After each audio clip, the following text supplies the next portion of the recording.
All right, good afternoon to all pro wrestling fans from all around the world, of all shapes and sizes. Welcome to another Pro Wrestling Talk video brought to you by Blitzball Champ Gaming here on the YouTube the Tube. I'm your host, Blitzball Champ Jason Ingram. So I wanted to get on here and make a quick video, give my thoughts on the recent releases from the WWE. I know those that were with me on the TJPW live reaction stream last night may have caught some of them as they were happening, but I wanted to get on here and make a separate video specifically on these and just give my thoughts and also where I believe they could land. Okay, sounds good? So let's go ahead and jump in. And, you know, this is only cuts that have been made so far. I don't know if WWE is going to make any more, like whether this weekend or whatnot, but this is what we have so far. First, starting off, the Authors of Pain and Paull Ellering. So they were together. They were part of the Final Testament with Karrion Kross and Scarlett. Authors of Pain, Akam, Razor, WWE Hall of Famer Paull Ellering. Now, don't get me wrong. You know, it's unfortunate seeing anybody lose their job, of course. In a perfect world, you would love for anybody to, you know, have their job and not have to ever be fired. But it just don't work that way, unfortunately. Authors of Pain, I still truly believe that their best work, in all honesty, was on NXT. I think that was absolutely their best work. And don't get me wrong, I know they were Raw Tag Team Champions, but injuries really plagued them while they were on the main roster, unfortunately.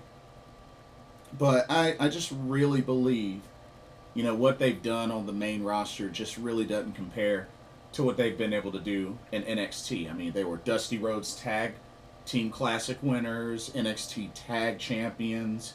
They had a phenomenal run on NXT, and, you know, they were booked really well. They were booked like an unstoppable force, and even when they had Paull Ellering, and even when they had Drake Maverick for a bit. But yeah, I just really feel like their main roster run just didn't really compare to what they did on NXT. And it's a bummer. It's a bummer because I believe they're a great tag team. I think they're a very great tag team. But it sucks that it came down to this. It really sucks that they came down to this. Not so sure what happens with Paull Ellering. I mean, the dude is 71 years old, so, I mean, not too sure what he could do, where he could show up. I mean, he could manage another team elsewhere. I really don't know. I really don't know.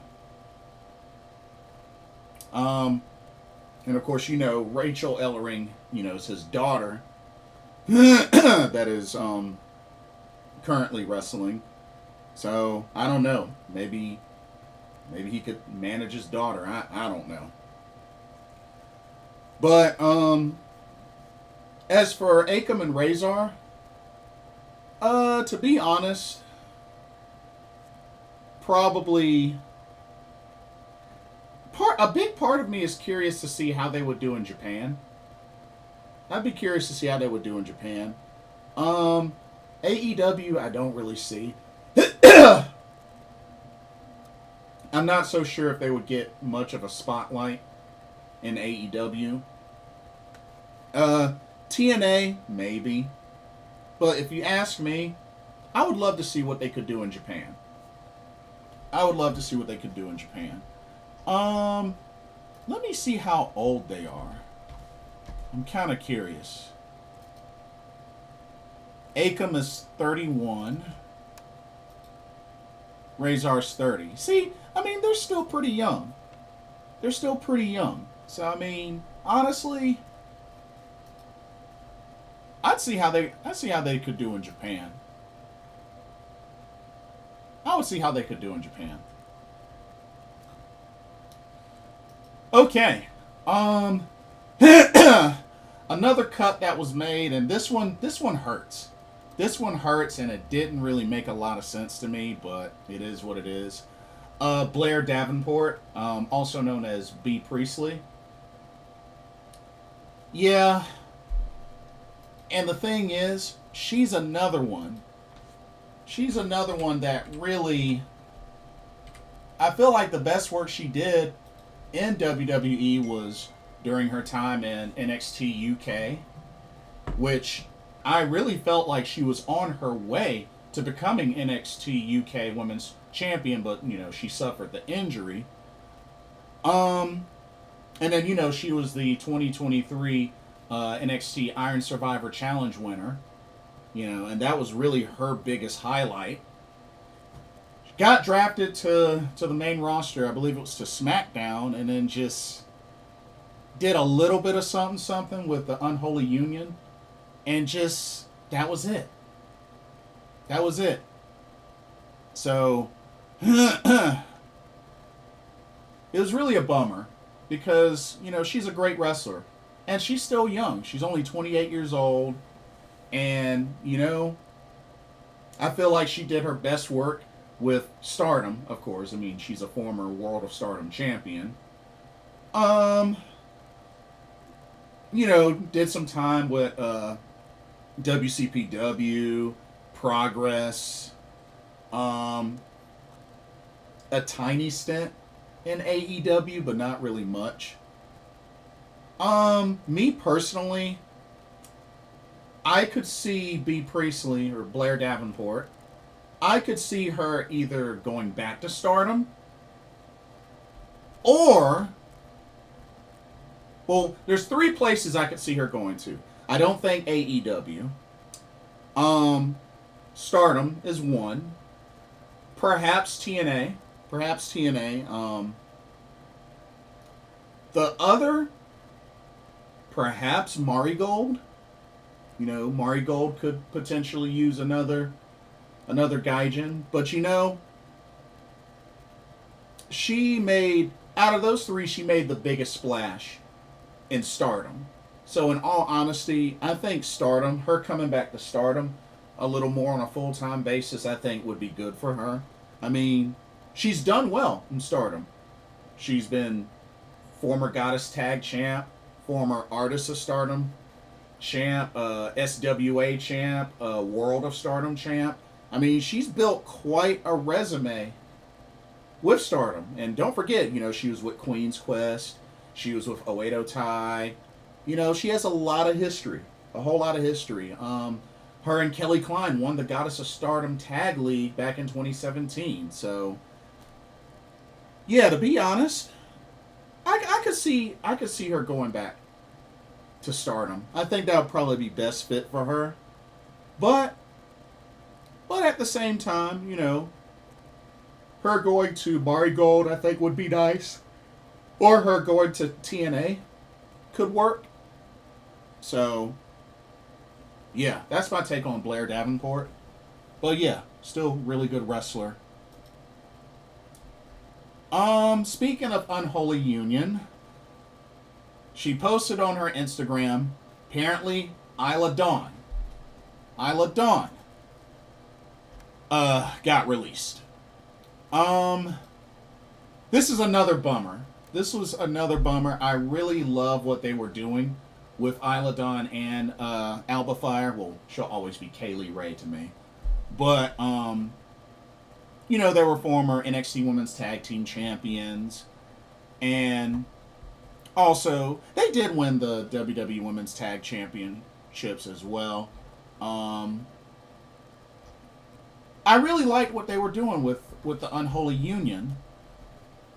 And, you know, she had a good stint in NXT UK before she was in the second Mae Young Classic. So, I mean, I like Isla Dawn. I like Isla Dawn. I like the gimmick she was rocking in NXT UK. I really like the pairing with her and Alba Fire. So, yeah, this one's kind of rough. This one's rough to hear about. But, you know, I hope the best for Isla Dawn. She's 31 years old, so still pretty decently young. Um, to be honest,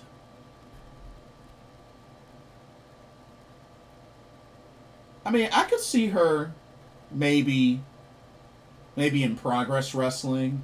I mean, look at Nina Samuel. She used to be part of NXT UK. Now she's mainly Progress Wrestling. So maybe Isla Dawn could go to Progress, but I wouldn't mind her in TNA.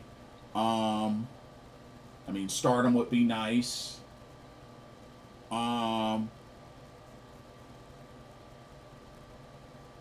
I mean, it would be good to see her have plenty of options. But yeah, I like Isla Dawn. I like Isla Dawn. So hopefully it works out for her. But we shall see. Um, Another Gallows and Anderson, the Good Brothers. Um, to be honest with you, not surprised. Really not surprised. I mean, they're another team that, on their previous step with WWE, didn't really do a whole lot.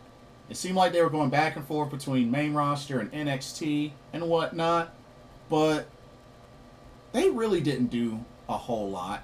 I mean, I know they had AJ Styles and even Michin, you know, paired up as part of the OC and whatnot, but honestly, I just, yeah, their career in the WWE just really wasn't mind blowing or anything like that. I mean, they were 2-time Raw Tag Team champs, but like, yeah, it just, overall their WWE run was underwhelming. I mean, it was good seeing them united with, you know, with Finn Balor and even AJ Styles, and that was nice and all, but just, yeah. I mean, honestly, I felt like they did more with Impact Wrestling than they did with WWE. I mean, they were 3-time Impact Tag Champs, World Tag Champs.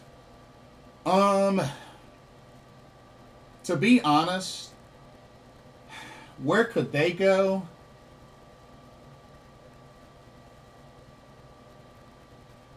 I mean, they had a little bit of a stint when they returned to New Japan, but I don't think they want to do New Japan again.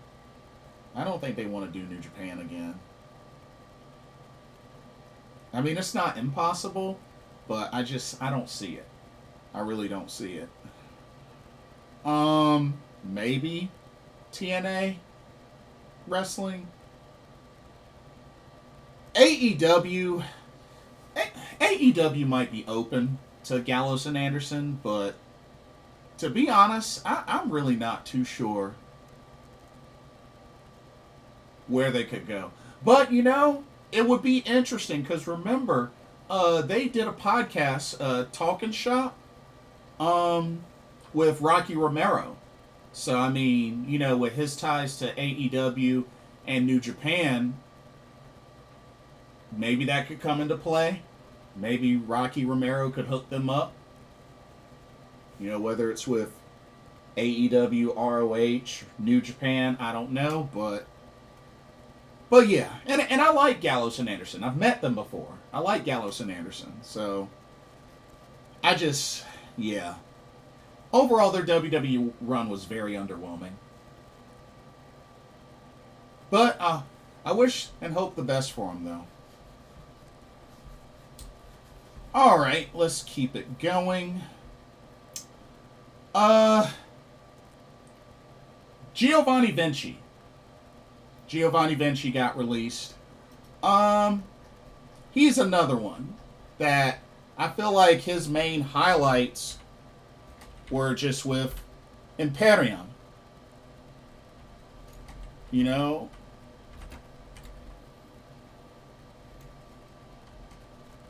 I don't really think he did much of anything else in WWE aside from with Imperium.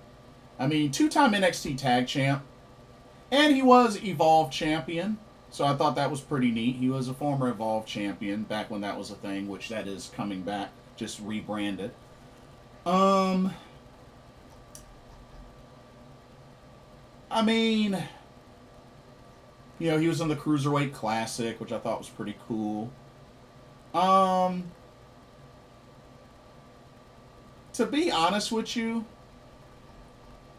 I mean, he's Italian, and I was talking about this with some of my other pro wrestling friends.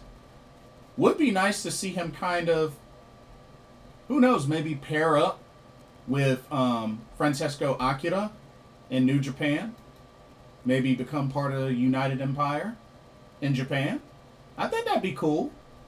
I mean, he's Italian, Akira's Italian. You know, they might could do a little something there. You know? I mean, United Empire is still a thing in Japan.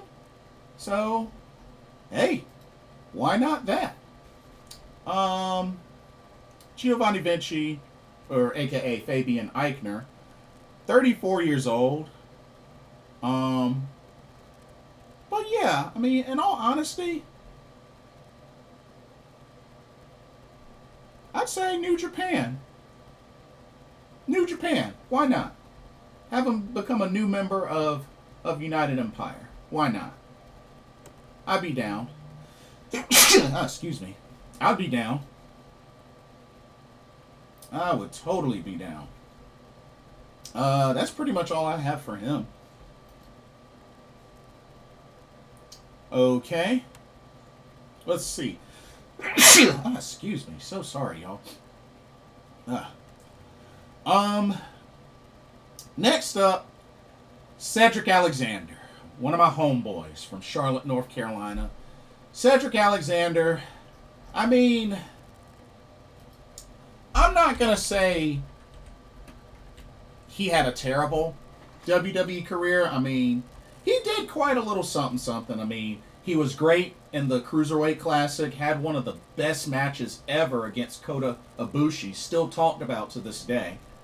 You know, became Cruiserweight Champion at WrestleMania 34. So, you know, had his WrestleMania moment. I thought that was really cool. You know, he was a big hit on 205 Live when that was still a thing. But yeah, I think his big highlights, were winning the WWE Cruiserweight Championship, his performance in the Cruiserweight Classic. He was a Raw Tag Champ with Shelton Benjamin. And I know he was a 24/7 champ 3 times, which that's not really a memorable, prestigious belt. Let's keep it real. But, you know, I definitely, you know, him as Cruiserweight Champion was really cool. And just him having an opportunity to have a WrestleMania moment, you know, him and Mustafa Ali. So, I mean, I'm a big fan of Cedric Alexander. I've liked him ever since I first watched him back in ROH. And you know, he's a Charlotte, North Carolina native, so seeing him quite a bit around the CWF. I mean, well known name when it comes to pro wrestling in North Carolina. Of course, excellent tag teamer with Caprice Coleman. Of course, they were CNC Factory, a phenomenal tag team. But you know, Cedric Alexander, which, I mean, he's getting a little bit up there in age. He's 35 years old. He'll be 36 later this August. Um, to be honest, where could I see Cedric Alexander land? I mean, shoot. Which, by the way, I got a chance to see him in Philly last year. So, it was really cool. Seeing him and Big Swole, of course, you know they're married. In all honesty, I would love to see Cedric Alexander maybe in TNA. You know, X Division. Why not? Why not? I'd love to see him in the X Division. I mean, still a great wrestler. I know he's gained a little bit of weight, but you know, he could still fly. Honestly, I'd say TNA wrestling. Why not? I mean, hey, if he wants to go to Japan, great. But I'd say TNA wrestling, I think would be a good fit for him. You know, X Division. I think it'd be a good fit for him. You know.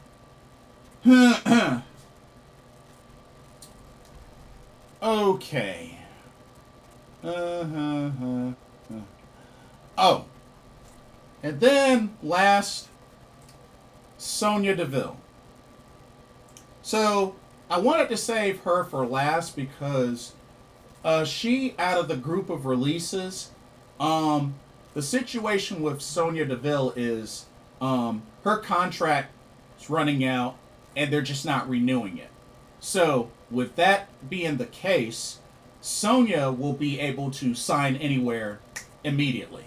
She doesn't have to worry about a 90-day non-compete clause like the others do. So that's the benefit with Sonya Deville. And to be honest, Sonya Deville, I mean, to keep it real, her WWE run wasn't really anything memorable. I mean, I know she was WWE Women's Tag Team Champion for a bit with Chelsea Green, but that's really it. That's really all she's done. I mean, and I know she has the MMA background, but just, I don't know. I just really, I mean, she's only 31 years old, so she's still young, but like, I'm not too sure where Sonya Deville could go. Because, I mean, I've never really considered her a great wrestler. I mean, she's been in a few stables. Because, I mean, she was part of Absolution with Mandy Rose and Paige. And then Mandy Rose and Sonya Deville were Fire and Desire. You know, I mean, and I know she had the really bad injury that it took a long time for her to come back from, which I was glad she was able to come back from that injury. She was an authority figure for a bit, which I don't think she really did a good job with that. But to be honest, I think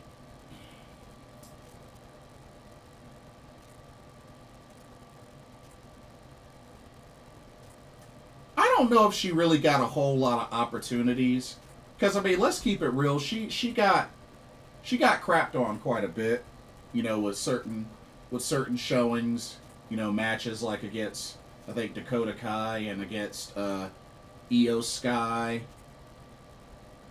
I mean, she even beat Io Sky at a Worlds Collide years ago. But, like, I don't know. I hope she gets the opportunity to really kind of make a comeback elsewhere. I don't know where she would be a good fit at. I mean, maybe TNA wrestling. Maybe she could do something there. But yeah, I don't know. I don't know really where Sonya Deville would be a good fit at. I mean, I don't know if her returning to MMA is something that's on her mind. I don't know. But yeah, I don't know, y'all. That's kind of a hard one. But at least for her, she could sign somewhere immediately. She doesn't have to wait 90 days. So at least she can get back on there. So, you know, hopefully she gets back on there. Hopefully she gets an opportunity. Just, you know, she didn't really do a whole lot memorable. But hoping for the best. That's all I can say. But that is all. That is all that I have for this video. Um, don't forget to let me know your thoughts. Leave some comments. Let me know what y'all think about these releases. And also let me know where you think each of these release superstars could end up landing. Let me know your thoughts there. But like, comment, subscribe, hit that notification bell while you're at it. Thank you so much for watching, and I hope you enjoyed the video. For another Pro Wrestling Talk brought to you by Blitzball Champ Gaming here on the YouTube Tube. My name is Blitzball Champ Jason Ingram. Hope everybody continues to have a blessed weekend, and I will see y'all in the next video and or live stream. Peace.